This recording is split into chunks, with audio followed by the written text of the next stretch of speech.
दोस्तों ये वाला वीडियो मैंने खास इसलिए बनाया कि डिफरेंशियल डायग्नोज करना कितना मुश्किल होता है। एक एमबीबीएस बीडीएस जब बनता है तो डिफरेंशियल डायग्नोज हमें फार्माकोलॉजी और मेडिसिन में पढ़ाया जाता है। जैसे मान लीजिए आपका हेडेक हो रहा है, सिर दर्द कर रहा है, हो सकता है आपके सर में ट्यूमर हो सकता है कि आपकी आंख पे स्ट्रेन आप गलत स्पेक्स लगा रहे हो सकता है कि रिफ्रैक्शन की वजह से हो सकता है आप रात को सोए नहीं, हो सकता है कि आप मोबाइल ज़्यादा ओवर यूज कर रहे हो। तो ये डिफ्रेंशिएट करना है कि आपका हेडेक किसकी वजह से है, तो उसकी मेडिसिन का प्लान ऑफ एक्शन भी डिफरेंट होगा। ऐसे ही हिमोप्सिस और हेमेटेमेसिस, खून की उल्टी आना और थूक में खून आना, और ऐसा पेशेंट आ जाए हिमोप्टिसिस का, तो हिमोप्सिस में आपको क्या क्या कारण के वश खून आ सकता है आपके कफ में, एक्सपेक्टोरेंट में, तो ये आज आपको बताएंगे ताकि आप अंदाज़ा लगा सकें कि मुंह में खून आना तो कितने कारणों की वजह से हो सकता है। और फिर लाइन ऑफ एक्शन, एक पढ़ा लिखा डॉक्टर पल्मोनोलॉजिस्ट भी कंफ्यूज हो जाता है थोड़े चिर के लिए। तो पहला कारण है ब्रोंकाइटिस। जहां भी इटिस होगा, इन्फ्लामेशन होगी, pain, redness, swelling, loss of function, वो जगह हॉट हो जाएगी, रेड हो जाएगी। तो इन्फ्लामेशन ऑफ ब्रोंकाई हो जाए तो ब्रोंकाइटिस की वजह से भी हिमोप्टिसिस हो सकता है। ब्रोंकोएक्टेसिस, आपको निमोनिया हुआ है, आपके एयरवे इनलार्ज हो गए परमानेंट, उसकी वजह से हो सकता है। ए फॉर एस्परजिलोसिस, एक मोल्ड है, एक फंगस है, एक फुंगी है, जिसको प्रोनाउंस फुंगी कहते हैं। हमारे टीचर थे डॉक्टर नरेंद्र सिंह सिद्धू, वो कहते थे फंजाई गलत वर्ड है प्रोनाउंस करना, फुंगी कहते थे, उनकी पंजाबी में कहते छेद डाल दी। तो एस्परजिलोसिस एक फंगस है जो नेजल पैरानेजल साइंसेस में होती है। अगर वो लंग्स में चली जाए तो एस्परजिलोसिस की वजह से जो IgE है एंटीबॉडीज बढ़ जाती हैं, डायग्नोज करना उसका भी मुश्किल है। उसकी वजह से भी आपको हिमोप्सिस हो सकती है, आपके कफ में खून आ सकता है। खून कफ में आना और उल्टी में आना बहुत ही डिफरेंट है, क्योंकि ये रेस्पिरेटरी सिस्टम में हो रहा है। Next is tumour. आपके लंग्स में कहीं पे ट्यूमर है, कैंसर है, कार्सिनोमा है, तो हो सकता है। आपके लंग्स में, फेफड़ों में ट्यूबरकुलोसिस है, उसकी वजह से हो सकता है, यानी कि एसिड फास्ट बैसिलाई है, यानी कि माइकोबैक्टीरियम ट्यूबरकुलोसिस है। अब रूरल मेडिकल प्रैक्टिशनर या जिन्होंने नॉन अटेंडिंग कोई भी क्लास कर ली, तो नेचुरली इतनी डेप्थ में वो पढ़े नहीं होंगे कि एसिड फास्ट बैसिलस क्या है, जीन नेल्सन स्टेन क्या है, माइक्रो नहीं पढ़ी होगी, अनंत नारायण की किताब नहीं पढ़ी होगी, स्तोस्कर की किताब नहीं पढ़ी होगी, बराड़ की नहीं पढ़ी होगी, वहाँ फंस जाएगा बंदा। तो पंजाबी में कहते हैं कि सिंग अड़ गए। तो उसके बाद लंग अब्सेस, हमारे फेफड़े में अब्सेस हो जाए तो हो सकता है।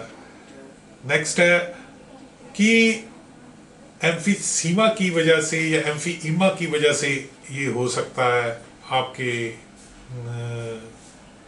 जो कफ में ब्लड आ रही है। नेक्स्ट जो है वो है कि आप क्लॉटिंग फैक्टर है, कोएगुलोपैथी हो गई है, क्लॉटिंग फैक्टर में कोई डिस्टर्बेंस है जिसकी वजह से आपको खून आ रहा है। नेक्स्ट जो बहुत ज़रूरी है आपको समझाना, दैट इज़ कि आपके वहाँ पे AV मॉल फॉर्मेशन है, कोई एट्रियोवेनस मॉल फॉर्मेशन की वजह से है। नेक्स्ट जो है वो माइट्रल स्टेनोसिस हुई है, आपका जो लेफ्ट साइड पे हार्ट का वॉल्व है लेफ्ट वेंट्रिकल में, जो कि लेफ्ट एट्रियम और लेफ्ट वेंट्रिकल के दरमियान होता है, वो माइट्रल वॉल्व की स्टेनोसिस तंग हो गया है, उसकी वजह से आपको सांस फूल रहा है और खांसी आ रही है और खून आ रहा है, और लास्ट निमोनिया की वजह से हो सकता है। अब दोस्तों, एक पेशेंट रिपोर्ट करता है कि मेरे मुंह में खून आया, पहले तो उसको ये बताना मुश्किल हो जाता है कि मेरे को मतली आई थी, उल्टी आ गई थी, रिटेंडेंट नहीं बता पाते वो, और वो अगर बुजुर्ग है कैसे एक्सप्लेन करेगा कि मेरी कफ में आया, एक्सपेक्टोरेंट में आया, कैसे आया।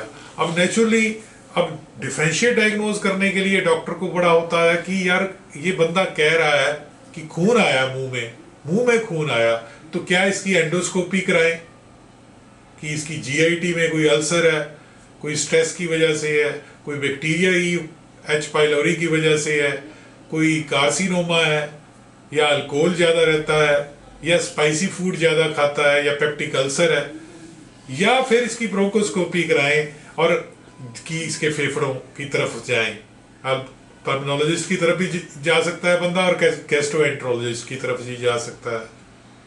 अब अगर उसके ब्रेन में किसी वजह से चोट लगी है, हेमोरेज है, तो भी खून आ सकता है।